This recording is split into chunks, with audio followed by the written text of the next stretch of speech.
네, 안녕하십니까. 오토다이리 오종훈입니다. 날씨가 많이 추워졌습니다. 이제 본격적인 겨울이 시작되려나 본데요. 오늘 준비한 차 폭스바겐 제타입니다. 지난 2020년에 7세대 모델로 등장을 했고요. 이제 올해 11월에 7세대 모델의 부분 변경 모델로 국내 시장에 판매를 시작을 했습니다.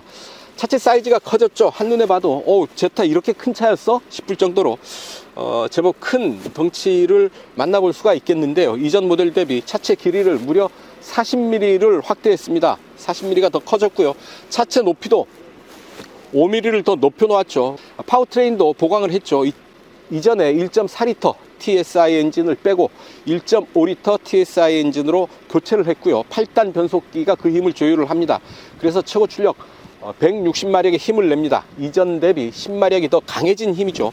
디자인도 일부 손을 봤고요.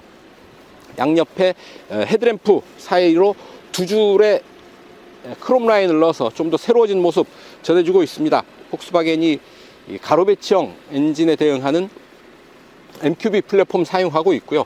MQB 플랫폼을 사용하는 폭스바겐 골프가 해치병 모델이라고 한다면 거기에 대응하는 노치백 세단 스타일의 차가 제타라고 보시면 되겠죠. 여러가지 첨단 주행보조 시스템들을 IQ 드라이브로 묶어서 좀 더 운전자의 안전과 주행을 보조해 주고 있습니다. 3,200만원대에서부터 가격이 시작되는데요. 폭스바겐은 3,000만원대에서 만날 수 있는 유일한 독일 세단이다 라고 강조를 하고 있죠. 독일 세단이라고는 하지만 생산은 북미 멕시코 공장에서 합니다. 그래서 멕시코 공장에서 생산을 해서 태평양을 건너서 한국에서 판매되는 독일 브랜드의 세단이다 라고 이해를 하시면 되겠습니다. 자, 과연 어떤 느낌을 줄지요? 직접 시승을 통해서 그 느낌 여러분들과 공유해 볼까 합니다. 오늘도 좋아요, 구독하기 잊지 마시고요. 저와 함께 하시죠. 네, 운전석 보시죠. 스티어링 휠 먼저 보겠습니다. 하나, 둘, 2.5회전 하네요. 스티어링 휠은 아래쪽을 살짝 깎아놔서 D컷 형태를 띠고 있고 사이즈는 조금 큰 듯 합니다. 하지만 락트락 2.5회전 차체 사이즈에 딱 좋은 그런 조향 성능 기대할 수 있지 않을까 싶습니다. 계기판 보시죠. 계기판은 이렇게 형태를 달리해서 볼 수가 있습니다. 이 스티어링 휠 오른편에 있는 뷰 버튼을 누르면 형태를 달리해서 볼 수가 있는 거죠.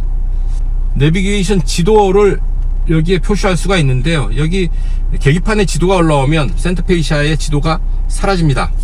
센터페이시아에는 이렇게 방향만 표시되고 있는 거고요. 센터페이시아와 계기판에 동시에 지도를 띄울 수는 없게 되어 있구나 라는 걸 알 수가 있겠습니다. 주요 정보들 이렇게 올려주고 아니면 하나만 띄울 수도 있습니다. 주행 가는 거리나 편의장치, 속도, 오일온도, 트립, 연료 소비량, 개요 이렇게 볼 수가 있습니다. 넓은 화면에 또 띄워서 내비게이션을 볼 수가 있죠. 스티어링 휠 왼편에는 주행보조 시스템 관련 버튼들이 올라와 있습니다. 어댑티브 크루즈 컨트롤, 그리고 트래블 어시스트 버튼 설정을 할 수가 있고요. 자, 프레스티지 트림이고요. 10.25인치 디지털 콕핏 프로 인포테인먼트 시스템이 들어와 있죠. 손가락이 가까이 가면 이런 인터랙티브 반응을 합니다. 메뉴 설정 화면 볼 수가 있고요. 주행 보조 시스템, IQ 드라이브 기능이 들어와 있는 거죠. 주행 보조 시스템을 이렇게 통합해서 IQ 드라이브라는 이름으로 선보이고 있는 겁니다. 어댑티브 크루즈 컨트롤, 그리고 어텐션 어시스트, 프론트 어시스트, 레인 어시스트, 블라인드 스팟 센서, 운전자가 미처 챙기지 못하는 부분들을 이런 주행 보조 시스템들이 챙겨줘서 반자율 운전을 가능하게 할 뿐만 아니라 안전을 확보하는 데에도 큰 도움이 됩니다. 자, 어댑티브 크루즈 컨트롤, 프론트 어시스트, 레인 어시스트, 블라인드 스팟 센서, 어텐션 어시스트 이렇게 들어와 있고요. 기능을 비활성화 시킬 수가 있는데 굳이 그럴 필요는 없겠죠. 모든 기능을 활성화 시키는 것이 안전을 위해서 바람직합니다. 보조 시스템 그렇고요. 미디어, 앱 커넥트, 안드로이드 오토를 무선으로 사용을 할 수가 있습니다. 제 스마트폰과 연결된 안드로이드 오토 기능을 이용을 할 수가 있는 거죠. 그리고 이 부분에서 디지털 콕핏 설정을 할 수가 있는데요. 계기판 자동으로 오면 이런 정보들, 그리고 클래식으로 하게 되면 왼쪽에는 기어 단수, 오른쪽에는 주행 속도 볼 수가 있고, 혹은 연료 소비량과 주행 가는 거리, 주행 거리와 주행 시간, 목적지 정보와 경로 안내, 이런 식으로 몇 개 정해진 형태를 선택을 할 수가 있는 거죠. 주행 데이터, 출발서부터 주행거리, 연비, 평균 속도, 뭐 이런 부분들 리셋부터 설정을 할 수가 있습니다. 라이트 어시스트, 우천시 자동전조등, 원터치 트리플 턴 시그널, 앰비언트 라이트, 모두 10개의 컬러 중에서 하나를 선택을 할 수가 있고, 밝기를 조절을 할 수가 있죠. 공조, 손가락을 떼서 스와이프 할 수가 있고, 설정을 하게 되면 클리마트로닉, 자동 보조 히터 부분들 설정을 할 수가 있죠. 음성 제어. 안녕 폭스바겐. 원하는 명령어를 말씀해 주세요. 내비게이션 목적지 설정. 반복해 주세요. 목적지 설정. 먼저 도부터 시작해서 전체 주소를 말씀해 주세요. 서울시 서초구 사임당로. 서울 서초구 사임당로 19길 6 경로 안내를 시작할까요? 예. 이렇게 음성명령으로 내비게이션 목적지를 설정을 할 수가 있고요. 이런 제한된 몇 개의 범위 안에서 음성명령을 사용을 할 수가 있습니다. 목적지 설정하고 전화 걸고 라디오 주파 설정하고 하면 운전하는 데 필요한 최소한의 음성명령 기능은 확보했다라고 볼 수가 있겠네요. 의외로 이 음성명령 기능이 운전하다가 사용할 때 요긴합니다. 열선 시트는 세 단계로 조절할 수가 있고요. 통풍 시트도 역시 세 단계로 조절이 가능합니다. 센터페이시아 제일 하단부에는 스마트폰 무선 충전 장치가 들어와 있습니다. 올려놓으면 무선 충전이 이루어지고요. 2개의 C타입 USB 포트 준비되어 있습니다.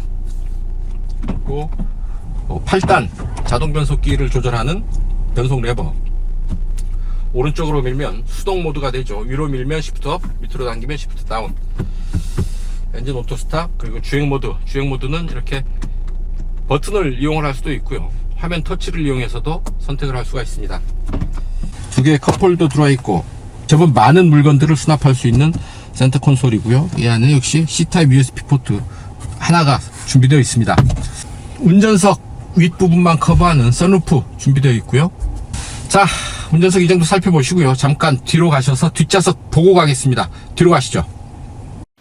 제가 앉았던 그대로 운전석 두고 뒤로 앉았습니다. 무릎 앞으로 주먹 2개, 그리고 머리 위로는 헤드레스트에 머리를 기댔을 때 손바닥 2개 꽉 차는 공간 남아 있습니다.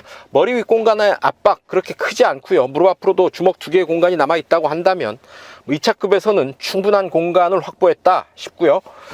차창은 원버튼으로 이렇게 내려갑니다. 내려가는데 절반 정도 열리네요. 완전 센터 터널이 아주 높게 솟아 있습니다. 제 손바닥보다 더 높게 센터 터널이 솟아 있어서 좌우 공간을 확실하게 가운데서 구분해 주고 있습니다. 뒷좌석 가운데 자리, 성인이 앉아도 머리 위로 공간이 남아 있어서 성인이 충분히 앉을 수 있는 공간이다 싶습니다.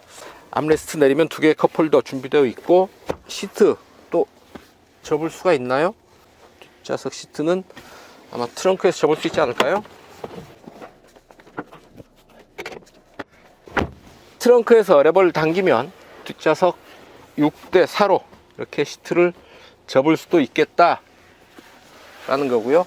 뒷좌석 좌우로 각각 3단계로 조절할 수 있는 열선 시트 준비되어 있습니다. 곧 겨울인데요. 뒷좌석에서 따뜻한 시트 누릴 수가 있다라는 얘기죠.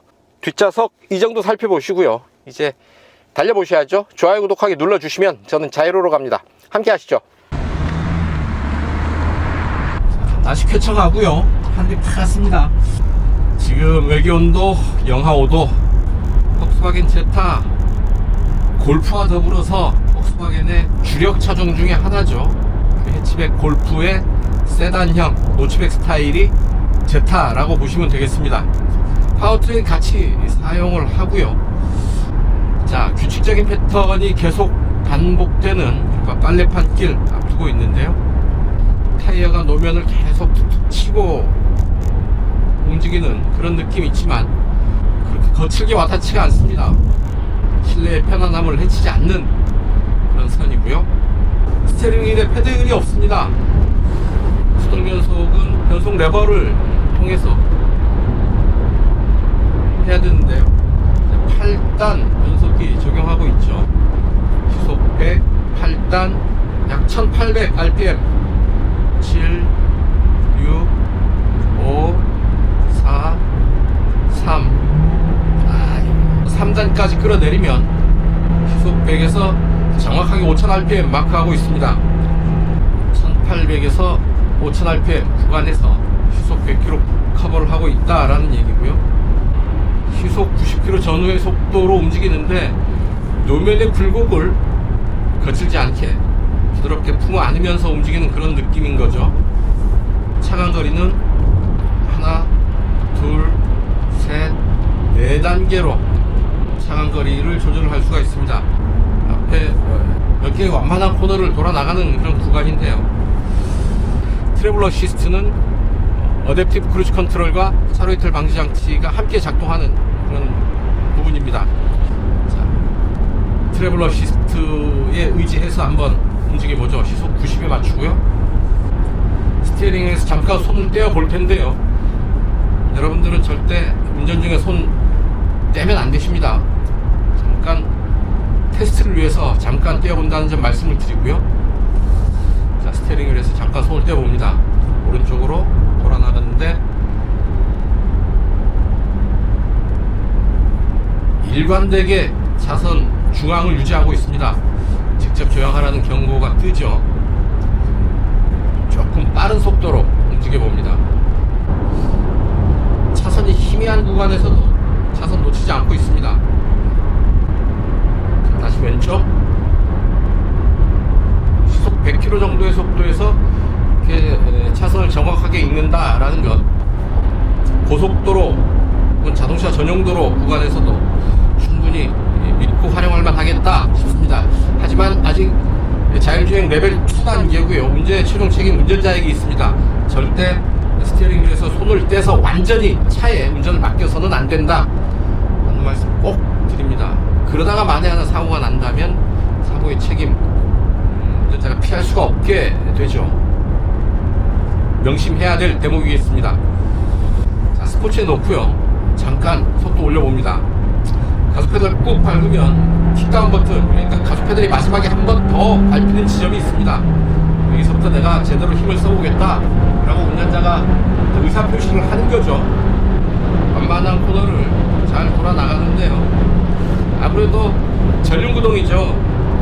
엔진이 앞에 있고 앞바퀴가 구동하는 부분입니다. 완만한 코너지만 약간 언더스티어링의 느낌이 나고요. 어떤 차의 구조적인 특성을 완전히 벗어나지는 못하고 있구나 하는 생각하게 됩니다. 배기량 그렇게 크지 않은 엔진으로 이렇게 고속 주행을 하고 있는데 엔진 사운드가 주행 상태를 잘 말해주고 있습니다. 이를 악물고 있는 힘껏 달리는 그런 느낌인 거고요. 바람 소리도 빠른 속도에서 어느 정도 실내로 파고 들고 있습니다. 160마력이면은 의차의 차급에 충분하고 여유있고 넉넉한 힘은 아니겠으나 차를 타고 움직이는데, 이 차를 끌고 달리는데 딱 맞는 힘이다 정도로 말씀을 드릴 수가 있네요. 부족하지 않습니다. 레드존이 6000 rpm서부터의 가솔린 엔진 특유의 그런 주행 반응, 정숙성, 또 나름 순발력 있는 그런 반응들 만나볼 수가 있겠습니다. MQB 플랫폼 사용하고 있죠. 전륜구동의 가로 배치 엔진 사용하는 플랫폼 사용하고 있습니다. 205 5R17 타이어 적용하고 있고, 서스펜션은 앞에는 맥퍼슨, 뒤에서는 토션빔 적용하고 있는데요. 자, 주행구조 시스템들이 아주 많이 들어와 있어요. 한번 체크를 해보면 레인 어시스트, 블라인드 스팟, 사각지대 감지장치, 리어 트래픽 경고, 프론트 어시스트, 이런 부분들이 복합적으로 적용을 하면서 트래블 어시스트를 구성을 하고 있는 거죠. 그 완성도가 상당히 높다 싶고요. 결국 IQ 드라이브가 적용되어 있다라는 얘기죠.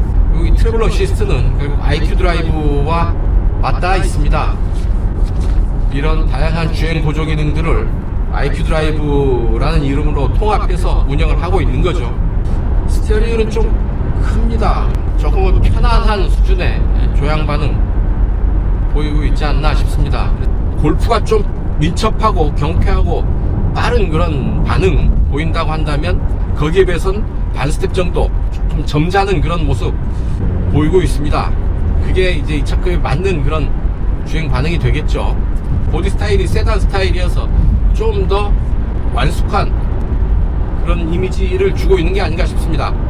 자, 시속 100이고요. 제동 한번 들어갑니다. 뒤에 오는 차 없고요. 갑니다. 하나, 둘, 셋. 살짝 숙여지면서 비상등 작동하고요. 브레이크 페달을 통해서 ABS의 작동 반응이 전해지는데 다른 차들에 비해서 그렇게 요란하다 싶지는 않고요. 비교적 차분하게 제동을 마무리하고 있습니다. 차분한가요? 제가 운전을 좀 오늘 차분하게 하나요? 어쨌든 전체적인 느낌이 상당히 차분하고 부드럽고 여유있다 정도의 느낌 받게 됩니다. 네, 이제 자루의 끝에서 코너링 성능 체크해 보겠습니다. 맥퍼슨 스트럿의 토션빔 서스펜션 적용하고 있고 205 5R17 사이즈의 타이어 쓰고 있죠. 전륜구동입니다. 앞에 무거운 엔진이 들어가 있고 앞바퀴가 구동을 하는 부분이고요. 그래서 전륜구동이라는 부분이 좀 부담이 될 수는 있지만 자체가 높지 않은 세단이고 좀 더 탄탄한 기본기를 가진 차라고 보고요. 코너링 들어갑니다. 속도 끌어올리고 고고고고고 제동 턴 쭉쭉 가속. 상당히 빠른 코너링을 성공적으로 해내고 있습니다. 앞부분에 무게가 쏠려 있다라는 느낌을 완전히 지우지는 못하네요. 뒷바퀴의 그립이 느껴지지 않아서 조금은 운전자가 야, 조심해야 되겠다 라는 생각을 하게 됩니다. 자체는 빠른 속도에서도 무리 없이 코너링을 마무리하고 있고요. 폭스바겐의 어떤 그 차를 만드는 기본기가 이 차에도 잘 배어 들어 있지 않나 싶습니다. 얌전하고 편안한 그런 세단의 모습을 보였지만 역시 작정하고 달리고 코너를 돌 때에는 기본기를 잘 갖춘 차의 그런 반응이 드러나는 거죠. 자, 판매 가격 3,200만원대에서 시작합니다. 1.5 TSI 프리미엄과 프레스티지 두 개 트림이 있는데요. 프리미엄은 3,232만 9천원, 그리고 프레스티지가 3,586만 3천원입니다. 3,200만원대에서부터 시작하는 이 차의 가격, 수입차 시장에서는 상당히 매력있고 착한 가격이다 라고 말씀을 드릴 수 있겠습니다. 합리적인 수준에서 수입차를 경험하고 싶다 라는 소비자들에게 좋은 선택지가 되지 않을까 싶습니다.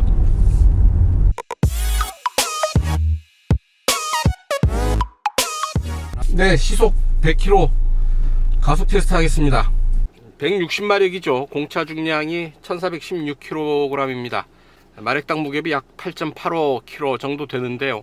메이커가 밝히는 이 차의 시속 100km 가속 시간 7.2초입니다. 제가 GPS 계측기 장착하고 한번 달려보겠습니다. 스포츠 모드로 가고요. 에어컨 끕니다. 스포츠 모드에 변속 레버드 S 준비됐죠? 자, 갑니다.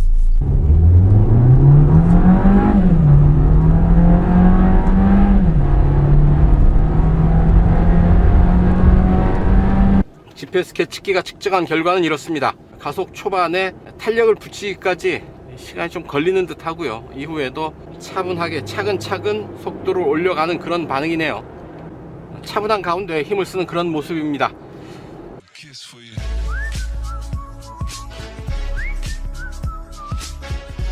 네, 연비 테스트 하겠습니다. 이 차 공인복합 연비는 리터당 14.1km입니다. 리터당 14.1 제법 좋은 연비인데요. 이거 연비 테스트 하다가 공인복합 연비보다 안 나오면 어떡하죠? 에어컨 20도로 잡고요. 풍량 1단계로 갑니다.